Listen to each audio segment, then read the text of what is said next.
I wanted to say that I appreciated Senator Feinstein raising the issue of violent crime. I thought that that was an important point to make, and I appreciated her comment that the streets teach you a lot. And I think this is an important context for today's vote and indeed the issues that are facing the committee. As a former head prosecutor of my state, former attorney general of my state, I agree with that comment that the streets teach you a lot. I think that's absolutely right. And what the streets are teaching us now is that we are in the midst of a massive violent crime wave in this country. A massive violent crime wave in this country. Homicides are up over 30% in our major cities over the last year. That includes in my state. I have police officers when I go home to my state who beg me for help.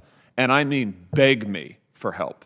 Whether it's big cities, Missouri's a diverse state. We've got big cities, we've got small towns, we've got rural areas, and wherever I go, police officers come to me and they say, we are desperate for help.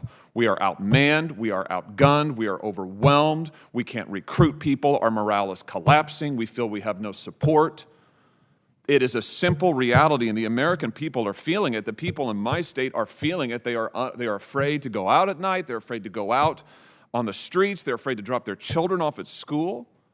I mean, this is not the United States of America that we should have. This is a pressing issue that is affecting every single American, and yes, every cop in America. And I hope, Mr. Chairman, I raise this because I hope this committee will soon turn to this issue of violent crime in our country, and do something about it, and do something to support the men and women in blue who are out there on the line. And I have to say that in this context, when Mr. Chipman says things like, with regard to the Secret Service, I asked him about this when he was sitting right over there. He said in 2012 that their, meaning the Secret Service, use of guns, shooting guns is not, he goes on then to say, we need to think of strategies like that of just covering and evacuating in our schools.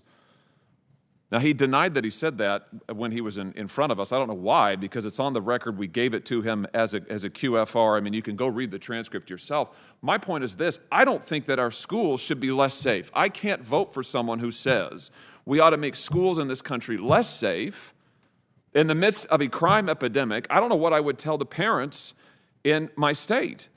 And when I look at Mr. Chipman's agenda, which is to take away Second Amendment rights from law-abiding citizens while violent criminals are loose on our streets, I just have to say, Mr. Chairman, I just respectfully disagree that that's the right agenda for us to have at this time. So I will not be supporting Mr. Chipman, and I hope that the committee will soon turn its attention to the epidemic of violent crime in our country. I hope we can find some solutions that we can agree on, and I respectfully submit, this is a question for another time, I respectfully submit that increasing officer pay and increasing the number of officers on the street is something where we might start. But for those reasons, I'll be opposing Mr. Chipman. Thank you, Mr. Chairman. Thanks, Senator Hawley. We have three